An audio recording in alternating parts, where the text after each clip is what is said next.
Adesina Koiki here in Charlotte, North Carolina for ACC Operation Basketball, and I am joined by Syracuse junior guard Trevor Cooney. And first of all, Trevor, thank you so very much for joining us. Delaware's finest, Trevor Cooney. So can you tell our audience a couple of things about Delaware that most people may not know?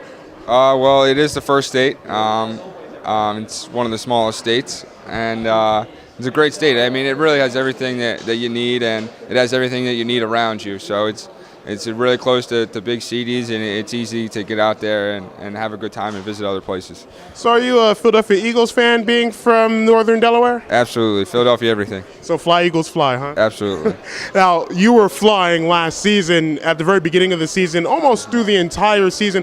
What was the most important part to last season, having to step in, replacing Michael Carter-Williams, replacing Trish, and being an integral part to the offense? What was the most important part of the game that you had to improve to have such a great start last season? I mean, I was very fortunate enough to take a step back when I got to college and really learn from the guys that were ahead of me. And by the time it was my turn, I kind of felt like I played a couple games and I knew exactly what I needed to do on the floor. And I mean, I work hard every single day, so by the time it was my turn, I was really looking forward to it, and it was fun. It's really fun to play for Syracuse Bayheim, with Syracuse and Bayheim, and it was just a great time, and it was great to get out there and play. You can tell me the truth. It may not be as much fun playing for Jim Boeheim, right? It's just between you and me. Absolutely. I mean, it has its ups and downs, just like playing for anyone. Yeah. Now, last season, at the very end of the season, the whole team pretty much hit a wall in terms of putting the ball in the basket. And what can you point a finger on, if anything, as to why the output just wasn't as much as it was at the beginning of the season? I mean, it's tough. I mean, it's just like everything's rolling in the beginning of the year, and it was hard to put a finger on why we were rolling so well.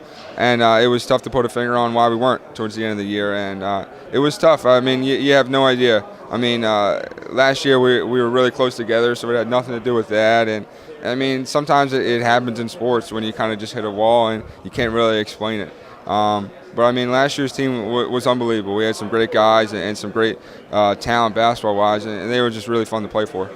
Rakeem told me that after the 25-game winning streak, that loss against Boston College, it really hit you guys, at least in Rakeem's perspective. Why do you think that loss, even though it was just a loss out of 35 games, why did that really stick with you? I think a lot of teams, you play your first 10 games or your first 15 games, you might lose 1 or 2 or 3. And that's fine. It's still a great start to the year. And for us, we just kept rolling and rolling. And by the time we lost our first game, you're almost 25, 26 games into the season. And for us to take our first loss there, it was hard for us to really learn from that mistake, because normal teams are learning from that still in November or December. And for us, that was tough, because all of a sudden you get on a bad roll, and now it's ACC tournament, now it's NCAA tournament, when we've only lost maybe 4 games. Well, other teams have lost 8 games, but I mean, they've learned from their mistakes a little bit earlier, and it was tough for us to learn from our mistakes so quick like that. And I think that's why it hit us so hard. So essentially, it was just a timing thing more than anything. Other teams have their little bit of a lull earlier in the season. It just so happened that your little lull happened later in the season. Yeah, exactly. So just timing. Exactly. I mean, it was great to be 25-0, but I mean, other teams are saying, oh, it was great to be whatever and lose a couple games earlier and learn from your mistakes, so you know what to work on. And I mean, but it was still great to be 25-0 and get that record. So I mean, it's tough to say now whether you would want to be 25-0 or not. So I mean, what's the key in terms of playing at the top of the zone? Some zones for Jim Boeheim have been really long at the top. Some haven't been as long at the top. Is it length? Is it anticipation? So being at the top of the zone, what are some of the real determining factors as to what a guard needs to do at the top of the zone to make it really effective? It's about being active. I mean, if you take Tyler and I, Tyler's 6'2", and I'm maybe 6'3", 6'4" on paper. So and we led the ACC in steals. So, I mean, we're 2 of the smallest guys probably that they play top of the 2-3 zone, and so we're not as long, as we don't cover as much space, but we were active and we were smart with our movements and our angles, and that's what it really comes down to, being at the top of the 2-3 zone, is just working hard and being effective and just moving smart, I guess. So do you say 6'3", or do you trust the paper 6'4"?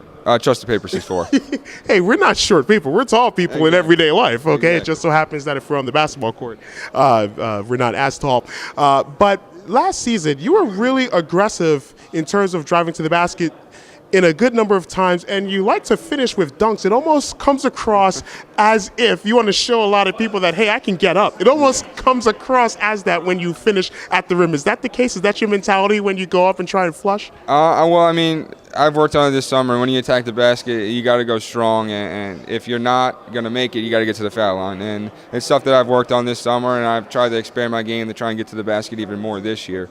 I did a good job at it at times last year, but I think if I keep it in my mind to be more aggressive and attack the basket, it's going to open up more things for myself, but also for my teammates as well. How would you rate your ball handling ability, and was that something that you worked on this offseason? Absolutely. It was something I worked on last season as well. I knew going into this season, only having one point guard with Tyler, that people were going to make me bring the ball up at times and get the ball out of Tyler's hands. So I was able to play a point guard at a good amount of time last year, and I'm sure people are going to do the same exact thing this year. So, I mean, I had a bunch of game reps at it last year, and I worked on it again this summer. So if people are going to do that, I'm fine with that. Caleb Joseph coming in as a freshman. Assess some of the newcomers and the freshmen for Syracuse University going into this season. It's just you and Rakeem in terms of returning starters. Assess the new group of Syracuse University players on the basketball team. I mean, they've been great so far, just like the other new guys we had in the past years. They're smart kids. They're great kids. They come out here and work hard, and that's all you can really ask for from newcomers is just working hard. And when they do that, they fit into the team and they gel well with the older guys. I do want to ask, a couple of seasons ago, you were part of the Final Four team and had to play in the Final Four game against Michigan, I believe. Both Trish and Michael Carter-Williams fouled out of that game. Mm-hmm. Was there a point after you played in that Final Four game, and I believe had the ball at the very end of the game as well, did you have maybe the light come on and say, wow, after this game and being in this stage going into last season, I really, really need to ratchet up and step up my game because this is what I'm expecting playing in the Final Four, and I need to have my game really step up? Absolutely. I knew going into last season, losing Mike and you lose Trish, that the minutes were there for me to step up if I were to step up and take those minutes. And I did. And I mean, being at a great program, guys are going to leave early, guys are going to be seniors and leave. And because of that, I mean, roles, you need to step up into those roles. And I kind of took it like that in the off season, and I was ready and willing to work hard to get those minutes. And that's what I did this past summer too. I know there's a lot of minutes to be played, and I want to stay out there for the whole entire game if I can, and that's what I worked hard to do. What's the best part of Syracuse University and being on campus? Any place or places, any eateries that you really love, any places on the campus that you really, really appreciate and love at Syracuse University? I mean, Marshall Street is great. There's a lot of great places on there. I love Varsities. Varsities is a place that has been at Syracuse probably since Jim Boeheim has been there. Is that a little dig at Boeheim? Not at all. But no, it's a great place. You can just go and relax and watch TV, watch some games, and get a good meal. So, I mean, that's a great place. I thought you were going to say shine and downstairs at the bookstore. Absolutely. I've been there plenty of times before, too.